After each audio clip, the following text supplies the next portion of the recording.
Pour moi, c'est un cadeau extraordinaire parce que c'est la première fois que je reçois cette distinction d'une université. Et étant médiéviste de profession, j'ai le sentiment un peu de renouer avec toute une part de ce que j'ai appris au cours de mes travaux, car l'université était internationale et on recevait autrefois une licence d'enseigner partout. Et finalement, le doctorat honoris causa, c'est la même chose à l'envers, puisqu'on est reconnu comme un spécialiste dans une université différente de la sienne, ce qui donne peut-être l'occasion aussi d'y enseigner. Je ne dirais pas que c'est parce que les femmes n'ont pas le droit de prêcher,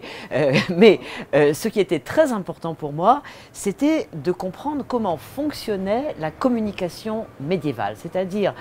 pas la prédication simplement comme une manière de transmettre, de parler de religion, mais comment est-ce que cette transmission se faisait et était reçue par des gens d'une autre culture, puisque nous étions à une époque où la plupart des gens ne savaient pas lire et écrire. C'est donc une transmission orale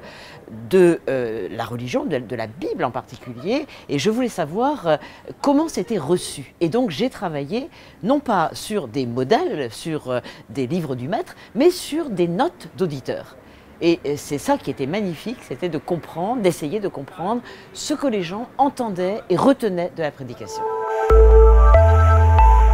On peut toujours dire qu'il y a un point commun, c'est qu'il faut essayer de faire court. Mais par contre, la manière de parler est totalement différente. Et si quelqu'un aujourd'hui utilisait les sermons de cette époque pour prêcher, tout le monde rirait, parce que la culture est différente. Mais en revanche, je crois que la démarche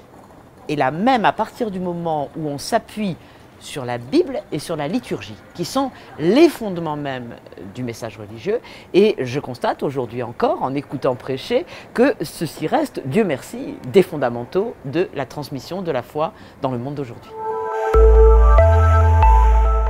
Je pense qu'à certains moments, c'est devenu un sujet très important, en relation d'ailleurs avec un développement des cérémonies de la Semaine Sainte qui avait tendance à dramatiser le fait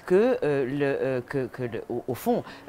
Jésus avait été l'objet de tourments à l'intérieur d'une société juive. Et dans la mesure où les Juifs étaient très présents dans le monde de l'Occident latin, il y avait une forme d'actualisation qui se faisait à ce moment-là, et sans aucun doute,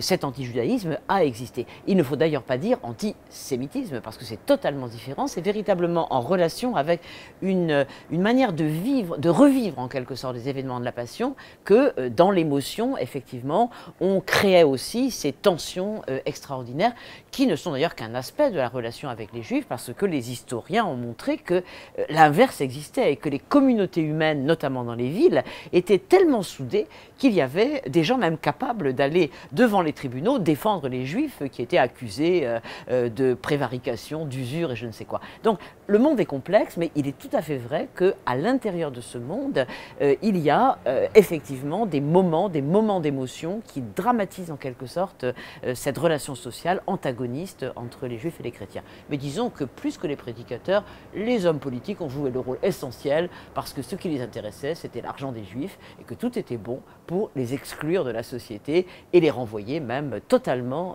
du pays dans lequel ils vivaient. Je dirais que c'est un domaine extrêmement riche, dans lequel on fait énormément de découvertes, parce que tant de documents n'ont jamais été lus par personne et les attendent dans les bibliothèques. Mais je leur donne un conseil, c'est de bien apprendre le latin, parce que plus de 90% de nos documents sont en latin. Et véritablement, non seulement ça nous apprend ce qu'est la richesse de notre langage d'aujourd'hui, mais si l'on veut aborder au premier degré des sources ce qu'est la prédication, même si la prédication était dans les langues vernaculaires, ce qu'on en a conservé est traduit en fait complètement en latin. Donc il y a énormément à faire, et pas seulement sur la prédication, mais de grâce qu'ils aient le courage et l'envie surtout, parce que c'est magnifique, d'apprendre le latin.